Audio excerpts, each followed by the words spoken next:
Hi, this is Attorney Mike Grevin coming to you from Chicago as usual, and today we're going to talk about Kim Wexler and more specifically what happens to Kim Wexler in season 6 of Better Call Saul. Let's do it.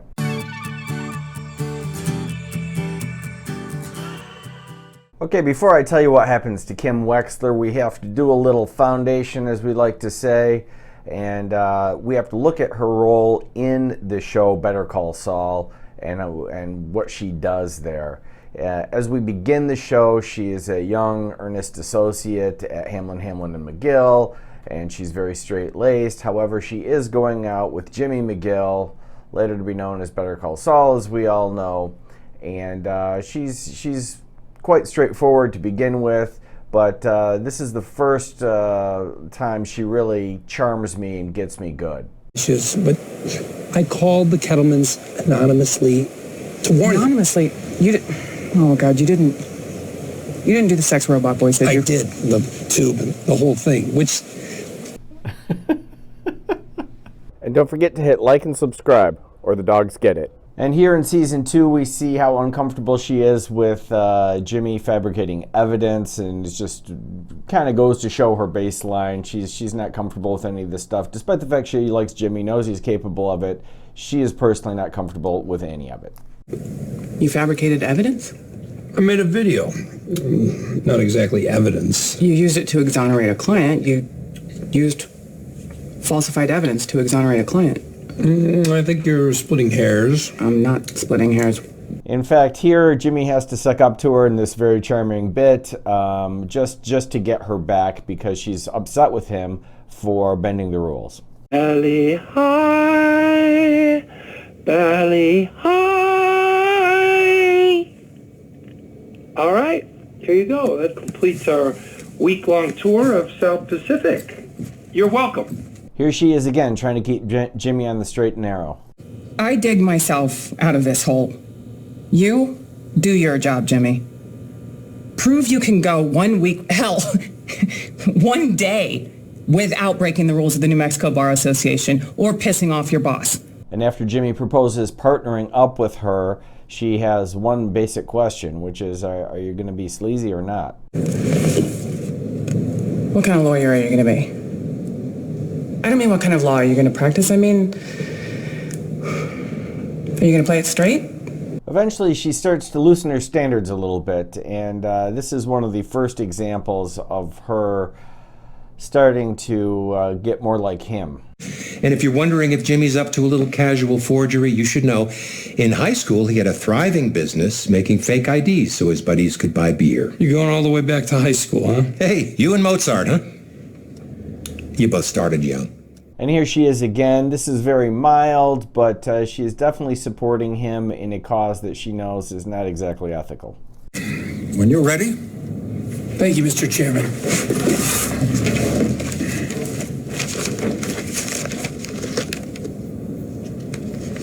What are we doing? Stalling. After using some clearly unethical means to switch plans on behalf of her client Mesa Verde, Jimmy finally tells Kim, you know, you're not much better than me. Just drove 300 miles to scam Lubbock, Texas, so that your client can have a 13% bigger bank branch. Don't get me wrong, I loved every second of it, but how was that using our powers for good? Despite all this, she still continues to be charming, and this is one of her best moments. Once my full powers are unleashed, you want to risk that?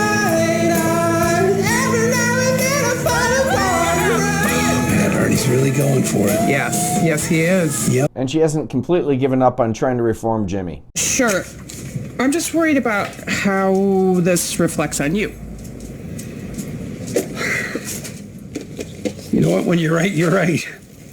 What am I doing cutting prices? And here's the moment, and I actually mentioned it in the video I did on the episode. There's links to all the episodes in the description below, but here's the moment where she passes the point of no return and it just lies straight to her client. Jimmy's posing as a district attorney and in order to help Kim get a plea bargain in a case, and she goes along with it. Is everything all right?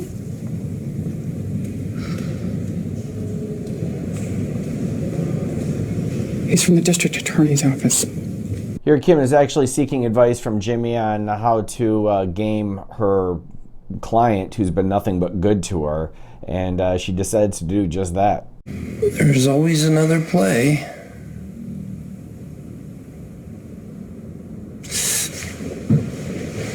But the rational thing to do here is close the deal. This is a great bit that out of context looks quite romantic, but it's not. Kim proposes that Jimmy and her get married, and she does it primarily so that she doesn't have to testify against him. She's looking for immunity, not a marriage. Maybe we get married? And as they're discussing the terms of the marriage, Kim changes fields on what she wants to know. In the beginning, she said, basically I'm aware you do things that aren't right, but I can't know about it. And now she's demanding that she does know about it. Mute? Okay, what if I have the urge to not tell you something, but I tell you and you don't like what you hear? I just want to know what's going on. So while they're stuck out in the desert, Mike tells Saul Goodman at this point that it looks like Kim's in the game, and she certainly is. She's aware of his activities, and she's worried about him. She knows. She's in the game now. What?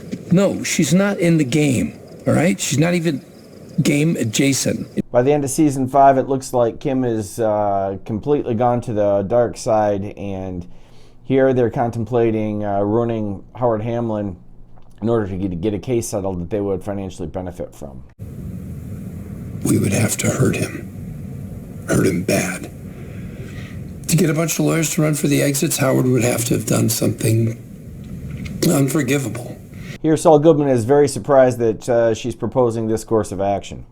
Okay, you would not be okay with it. Not in the cold light of day. Wouldn't I? And this is how we see Kim at the end of season 5. And it appears that she's ready to go dirty. Kim, you're shitting me, right?